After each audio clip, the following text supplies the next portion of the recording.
So I just want to introduce Dr. Anne-Elisabeth Holm, who is a sociolinguist and language teacher and is now in a new role as assistant professor in Faroese as a second language at the University of the Faroe Islands.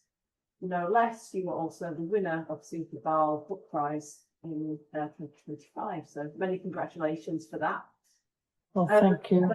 The book is entitled Migration, Adult Language Learning and Multilingualism, Critical Social Linguistics Research with New Speakers of Faroese, and it was published by Routledge, I think at the end of 2023. Yes. Yeah. It's now just gone to a paperback. A very good value priced paperback as well. It's just been released earlier this year too.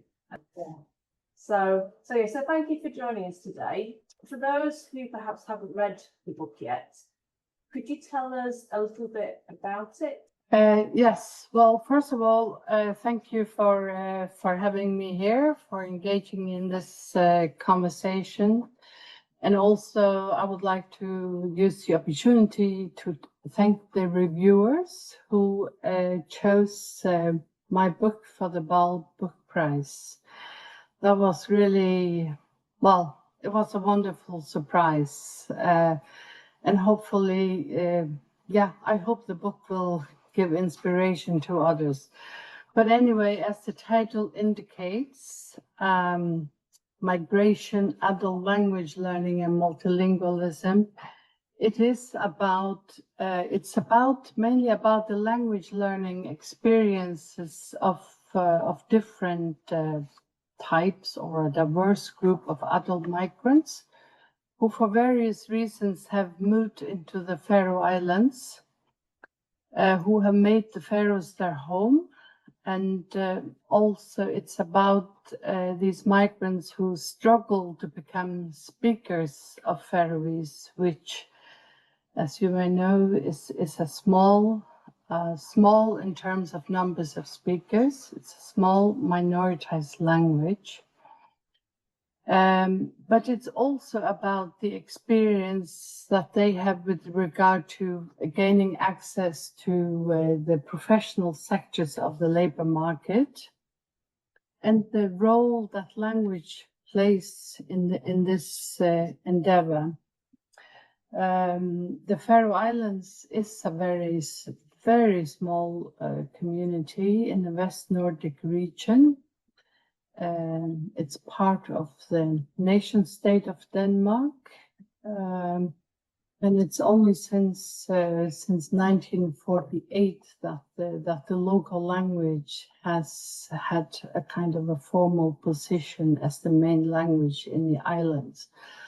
It's definitely the majority of the vast numbers of people living in the Faroe Islands.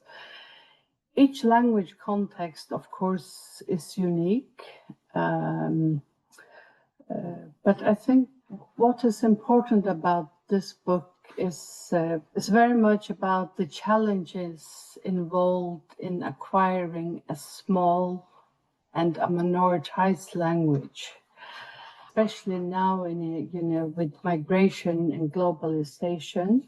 It's about, I focus in particular on the social aspects of language and language use, and it's about the conditions for learning Faroese, very much about limited language learning opportunities in blue-collar workplaces. A lot of it is about the barriers that migrants into this small community that they face, especially in terms of finding a job that matches their qualifications. So the persons that I focus on in the book, they are. I've had interviews with 22 migrants who came to the Faroes after the turn of the century, and they are from They worked in two different fish factories at the time when I conducted the interviews and worked along with them as well. And a few of them were working in cleaning as well. So it's all about blue-collar workplaces. And people, I had no idea, what types of persons that I would meet. But what I found very interesting and puzzling as well was that about 2/3 of the people that I got in touch with and who became my participants were people who had some form of further or higher qualification. I mean, they're not people that I chose myself as such. I approached people, in the factory, and sometimes, I got help from the work supervisors, saying, you need to find out, who. For me, it was important that I got in touch with somebody that I could communicate with, who either spoke Faroese or English. So that was the main criteria. But I found it puzzling that some of them had been in these factories for several years and had not been able to make use of their qualifications. This book is very much about migration journeys, but also about language learning journeys. You asked about what makes it distinct. I'm not sure if I can respond to that question, but perhaps, and this is also something that the anonymous reviewer focused on, is the choice of blue-collar workplaces, because a lot of language learning studies that have been undertaken in kind of educational context. But this time I chose my participants who were working in blue-collar workplaces. But it's not only focusing on the blue-collar workplaces, because through the migrants' narratives, they talk about different social spaces. For example, they will talk about their experience in the family. They will talk about their experiences, those who have attended language courses, they will talk about that too. And then also about, for example, kind of attitudes or ideologies that they would meet in the local surroundings and so on. So maybe it's this kind of holistic approach to understanding that language learning is a highly situated activity, that you can't isolate people, from their social context. And definitely in terms of focusing on blue-collar workplaces, I mean, people don't spend their daily work, their time in a place that is conducive to language learning, And of course, that has an impact on, both how fast and how well people acquire the local language.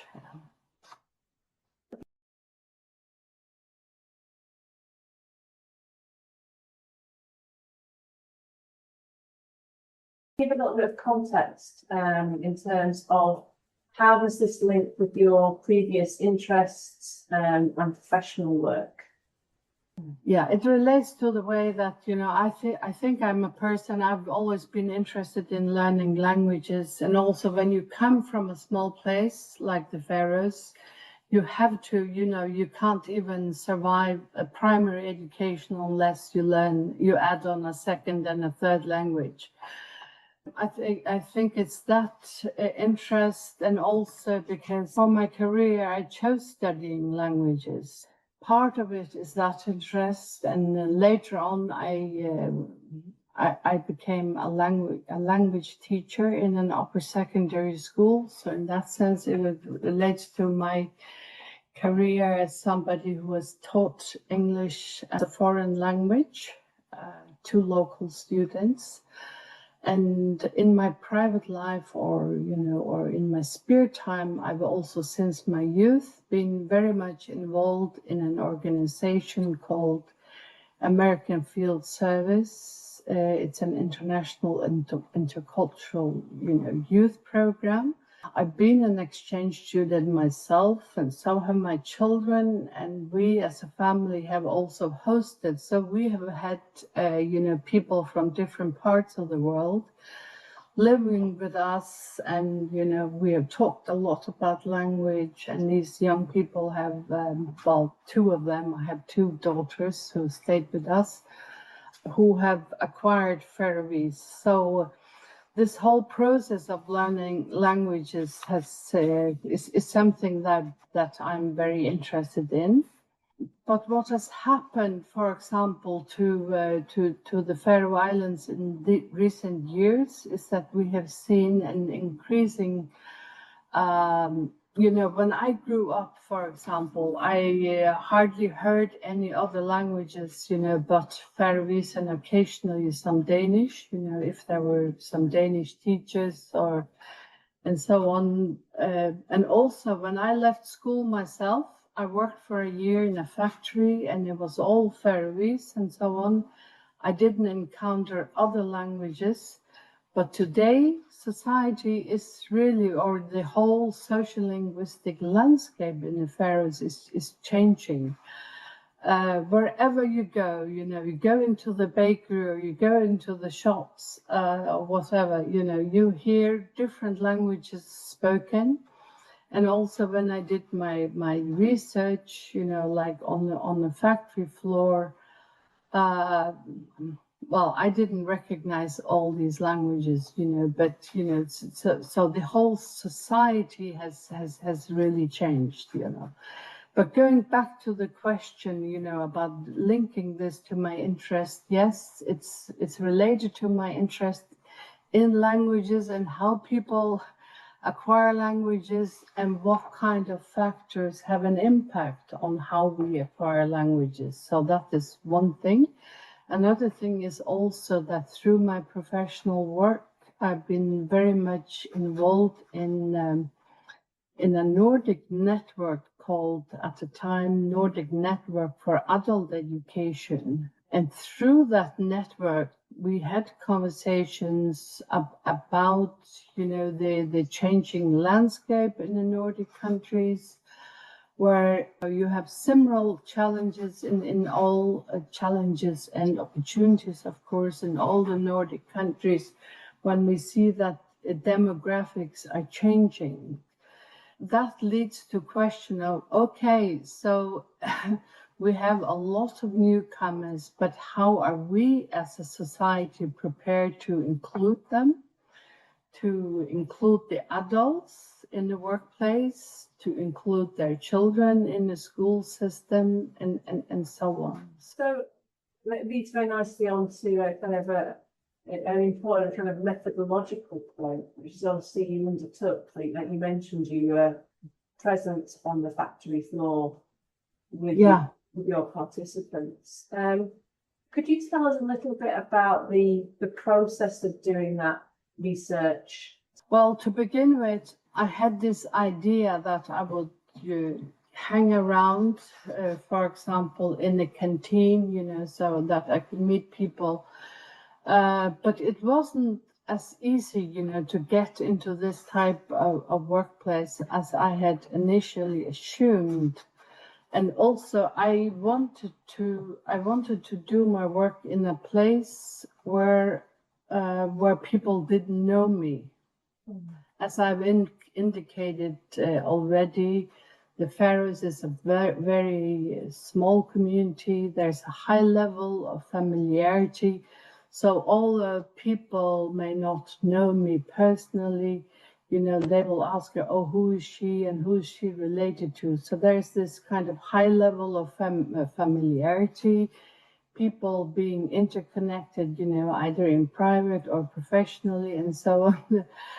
So I felt it was a bit of a challenge, finding a place where I had some level of anonymity, but it wasn't easy. So I chose a factory, on an island where I do not come from myself, and I thought it was kind of a medium-sized factory, and there were very welcoming, and I had not expected, because I didn't really know how should I approach this. I thought to begin with, if I just hang around, and sit at different tables and try to approach people, that would help. So I did, but on the very first day when I came into this factory in the northern part of the Faroes, there were some women of Asian background coming towards me saying, "Hello, what are you doing here?" And I just looked at these faces, to begin with, I didn't recognize them. But then there was somebody, because years back because I'm a language teacher, I had worked as an interpreter for the local vehicle inspection, because when they were taking their driver's license, I had acted as an interpreter. So that was like an icebreaker, because some of the women would say, "Oh, I remember her. You were very kind to me," and, blah, blah, blah, all this. So, and then they introduced me to some of their friends or acquaintances. And then, that made me feel better, or at least made me more, gave me more courage to approach different persons, because I knew they were talking about, who is she and all that. I hear from others that it's very difficult to approach migrants in the workplace because you need to spend a lot of time to build trust, to build rapport, so that they know that they can trust you. And also inspired by all this literature on ethnographies that I've been reading, it was very important to be open about what my agenda was and why I was interested in their stories and so on.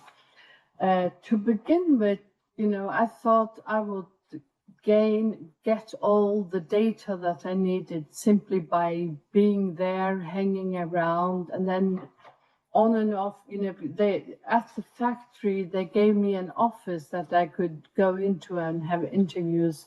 But it turned out, that it was very difficult to take people out, from the processing. Kind of the time that I got with people that came up from the factory floor was quite short. So although I did that, for several weeks, or actually over a 3-month period in the summer, I came and went, and visited these 2 factories that I had chosen several times. I felt it was difficult to get these kind of deeper conversations. So that's why I decided to change my strategy and combine it with also conducting interviews with some of the same persons I'd met in the factory, also in their homes or in my home. Then we could have much longer conversations. And some of them would also relax more, because coming up from the factory floor, maybe some of them felt a bit tense, that they didn't really have time to sit down and relax and focus on what I was asking. So it was maybe the not best approach that I did in the beginning, but at least it gave me, it gave me insight in the kind of the daily activities in the factory and so on.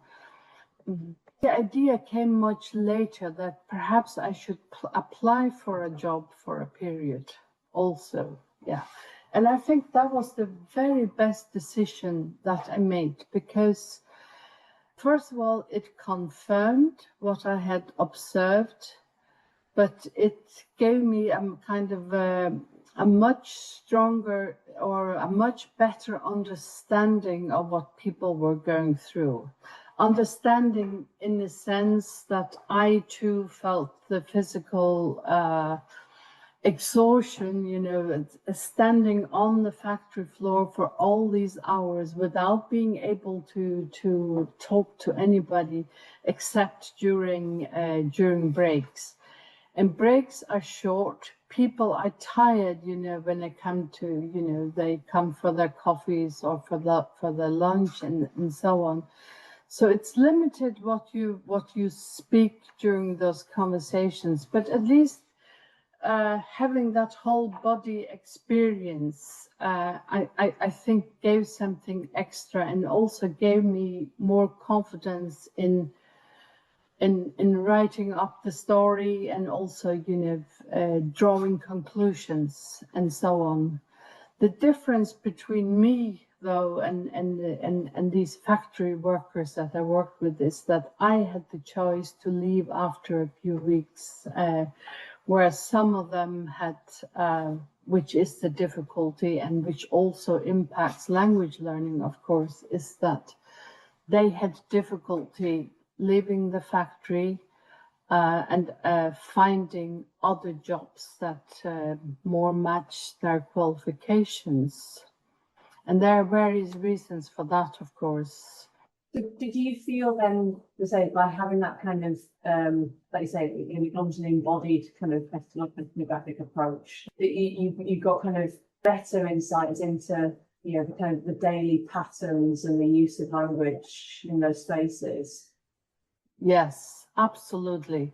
So I think if anybody is claiming that, oh, you can learn all the language that you want in a factory, you won't do that because you are so busy for several hours working.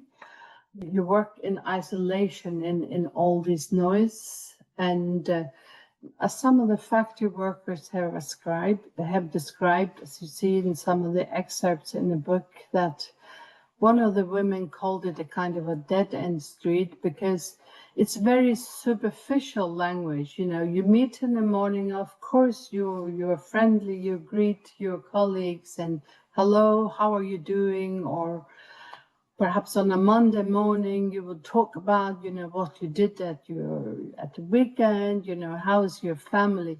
But because of these kind of short and kind of superficial exchanges, it's not the type of language that kind of takes you to a higher level in the sense that, it prepares you for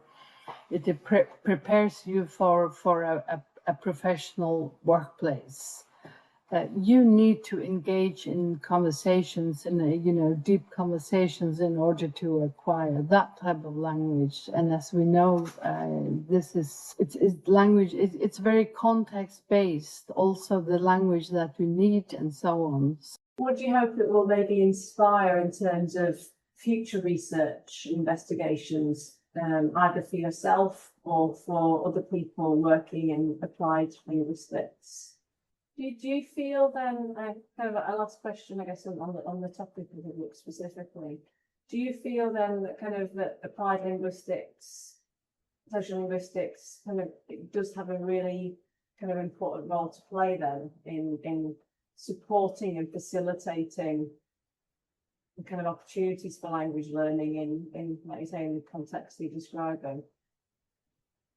Yes, absolutely. Absolutely, yeah. I think there's a huge responsibility there, yeah. The final question then is a bit more practical, which is in terms of, how your book became a published book. I don't think I would have, I hadn't even thought about the idea of writing a book. But when I defended my PhD thesis, the examiners, they kept saying that, your work is of publishable quality, that you should turn it into a book. And I thought, is that possible? Yeah, why not? So they kind of triggered my interest, kind of gave me this confidence to think in terms of turning it into a book. And even during the Viva, they suggested a couple of publishers, and one of them was the series, the Routledge series of critical studies in multilingualism. It took me quite a while after the Viva to write a proposal. But I kept thinking about this. Yes, I should do something about it. I should have it published. So I approached the series editors and asked for advice. And if I remember correctly, I think they sent me the guidelines on how to write a proposal.